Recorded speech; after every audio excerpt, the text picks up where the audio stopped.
Assalamualaikum warahmatullahi wabarakatuh. Nahmaduhu wa nusalli ala rasulihil karim. Amma ba'd. கண்ணியத்திற்குரிய பெரியோர்களே, சகோதரர்களே, அல்லாஹ்வின் கிருபையினால் 6வது தராபீஹினை மிகச் சிறப்பாக நிறைவேற்றினோம். அல்ஹம்துலில்லாஹ். இன்றைய தொழுகையில் ஓதப்பட்ட ஒரு வசனம், மன் ஜாஅ பில் ஹஸனதி ஃபலஹு அஷ்ரத்து அம்சாலிஹா வ மன் ஜாஅ பிஸ்ஸய்யிஅதி ஃபலா யுஜ்ஸா இல்லா பிமிஸ்லிஹா வ ஹும் லா யுظلمون. யார் உங்களிலே ஒரு நன்மையை கொண்டு வருவார்களோ அவர்களுக்கு 10 நன்மைகள் வழங்கப்படும்.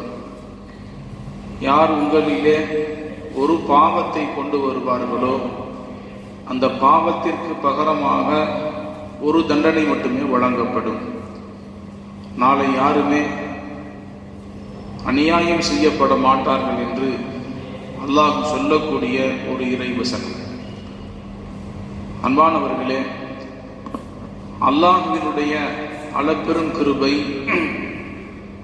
அடியார்கள் செய்யக்கூடிய நலவுகளுக்கு நன்மைகளை பன்மடங்காக வழங்குகிறான். அதற்கு நேர் மாற்றமாக அடியார்கள் செய்யக்கூடிய பாவங்களுக்கு செய்யப்பட்ட பாவத்திற்கு சரிசமமான தண்டனைகள் வழங்கப்படுகின்றன. ஒரு பாவத்திற்கு ஒரு தண்டனை, ஆனால் ஒரு நன்மைக்கு, ஒரு நல்ல செயலுக்கு பன்மடங்காக வழங்கப்படுகிறது. அல்லாஹ் தஆலா அதைத்தான் இந்த வசனத்திலே குறிப்பிட்டு காட்டுகிறான். யார் ஒரு நன்மையை செய்வார்களோ, ஒரு நன்மையை கொண்டு வருவார்களோ, ஒரு நன்மைக்கு பகரமாக 10 நன்மைகள் அவருக்கு வழங்கப்படும். பெருமானார் ஸல்லல்லாஹு அலைஹி வஸல்லம் அவர்கள் சொல்வார்கள், இதா அராதல் அபுது ஐயஅமல சாலிஹா, ஒரு அடியான் ஒரு நல்ல செயலை செய்ய வேண்டும் என்று நாடினான், நியத்து வைத்தான். உதாரணமாக, ஒரு 10 ஏழைகளுக்கு உணவளிப்பேன் என்று ஒருத்தர் நியத்து வைக்கிறார். ஃபலம் யஅமலுஹா, ஆனா அதை அவரால் செய்ய முடியல, செய்யாம விட்டுட்டார். அல்லாஹ் சொல்வான், ஃபகால ஃபக்துபூஹா லஹு ஹஸனா, நல்லது செய்வேன் என்று எண்ணியதற்காக ஒரு நன்மை கிடைக்கும். எதை செய்தாலும், எதை செய்வேன் என்று நியத்து வைத்தாலும் அந்த எண்ணத்திற்கு ஒரு கூலி வழங்கப்படும். ஃபலம் யஅமலுஹா, அவர் அதை செய்யல, செய்வேன் என்று நியத்து வச்சார், செய்வேன் என்று நாடினார், ஆசைப்பட்டார், அந்த தேட்டத்துக்கு அல்லாஹ் ஒரு நன்மையை கொடுத்துருவான். ஃபயஅமலுஹா, ஒருவேளை அவர் எதை நாடி அதை செய்து முடித்தால் அல்லாஹ் தஆலா அந்த ஒரு நன்மைக்கு 10லிருந்து 700 மடங்கு வரை நன்மை கொடுப்பான். அல்லாஹ்வினுடைய மிகப்பெரிய ஒரு அருட்கொடை இது. இந்த உலகத்தில் மனிதர்கள் செய்யக்கூடிய நலவுகள், எண்ணங்களை பொறுத்து அதற்கு இருக்கக்கூடிய நன்மைகள் பல்வேறு விதமாக பிரித்து கொடுக்கப்படும். நன்மைகளின் மீது ஆசை கொள்ள வேண்டும், நன்மைகளை செய்ய வேண்டும் என்று ஆர்வம் கொள்ள வேண்டும். சின்ன சின்ன செயல்களை கூட விட்டுவிடக்கூடாது. செய்கிறோமோ இல்லையோ, செய்கிறோம் என்ற நீயத்து நம்முடைய உள்ளத்தில் வர வேண்டும்.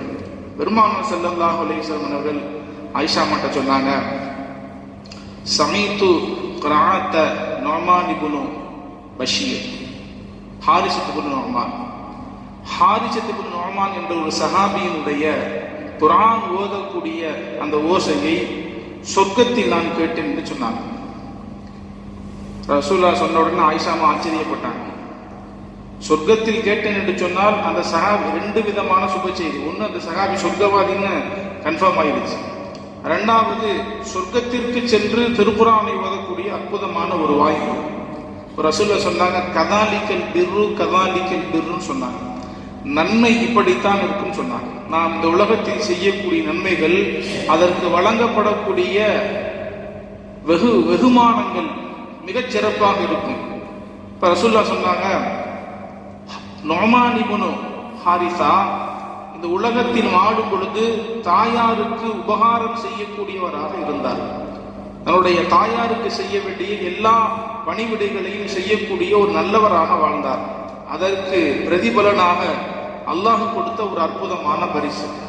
தன்னுடைய கடைசி காலத்தில், இந்த சஹாபியினுடைய கடைசி காலத்தில் கண்ணு தெரியாம போயிடும்.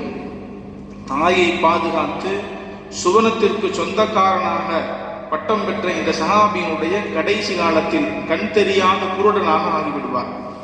ஆனால் அந்த சஹாபி தன்னுடைய வாழ்க்கையில் கொண்டிருந்த ஒரு அற்புதமான பழக்கம், வீட்டிலிருந்து வெளியில போவதற்காக ஒரு கயிறை ஒன்று கட்டி வச்சிருப்பார். அந்த கயிறினுடைய ஆரம்பம் வீட்டில் இருக்கும், முடிவு பள்ளிவாசல் இருக்கும். யாருடைய துணையும் இல்லாமல் அந்த கயிற்றை பிடித்து கொண்டே பள்ளிவாசலுக்கு போயிட்டு வெளியே வந்துடுவார். யாராவது அவருடைய வீட்டிற்கு யாசகம் கேட்க வந்தால், ஹாரிஸ் இப்னு நுஅமானுடைய வீட்டுக்கு யாசகம் கேட்க வந்தால், தன்னிடம் இருக்கக்கூடிய பேரித்தம்பழங்களை தட்டில் எடுத்துக்கொண்டு ஒரு கையில பேரிச்சம்பழத்தை வச்சுக்கிடுவாரு, இன்னொரு கையில அவருக்கு வழிகாட்டியாக இருக்கக்கூடிய அந்த கயிறை பிடிச்சுக்கிடுவார். கயிறை பிடிச்சு வெளியே வந்து யாசகம் கேட்பவர்களுக்கு யாசகம் கொடுப்பார், திரும்ப உள்ள போவார். ஒரு நாளைக்கு 1 அல்ல 2 அல்ல 10 யாசகர்கள் வந்தாலும் சலிக்காமல் கண் தெரியாத அந்த சஹாபி யாசகர்களுக்கு உணவு கொடுப்பார். சொந்தக்காரர்கள் ஒருவர் கேட்டாரு, கண்ணு தெரியல, வயசாகி போச்சு, நடக்க முடியல, இந்த நிலையில நீங்க இந்த மாதிரி உதவி செய்ய வேண்டும் கேட்கிறாங்க. அப்ப அந்த சஹாபி சொன்னாங்க, தான தர்மம் தம்னஹு மீத்தத்துசு, கெட்ட மரணத்தை தடுக்கும் சொன்னாங்க. எப்பேற்பட்ட ஒரு வார்த்தை! தன்னால் முடிந்த தான தர்மங்களை அடுத்தவர்களுக்கு செய்யும் பொழுது நமக்கான கெட்ட மரணத்தை அது தடுக்கும் என்று சொன்னாங்க. சின்ன செயல்தான், அதற்காக அல்லாஹ் கொடுக்கக்கூடிய வெகுமானம் ரொம்ப பெருசா இருக்கும். அதை நாம் இந்த உலகத்திலையும் அனுபவிப்போம், நாளை மறுமை நாளிலையும் அனுபவிப்போம். வல்ல ரஹ்மான் நல்ல வகையான செயல்பாடுகளை செய்வதற்கு அதிக ஆர்வம் உள்ளவர்களாக நம் எல்லோரையும் ஆக்கி தந்தல்வானாக. நவைத்து சௌமகதி அந்நதாயி ஃபருதி ரமலான ஹதி சனதி லில்லாஹி தஆலா.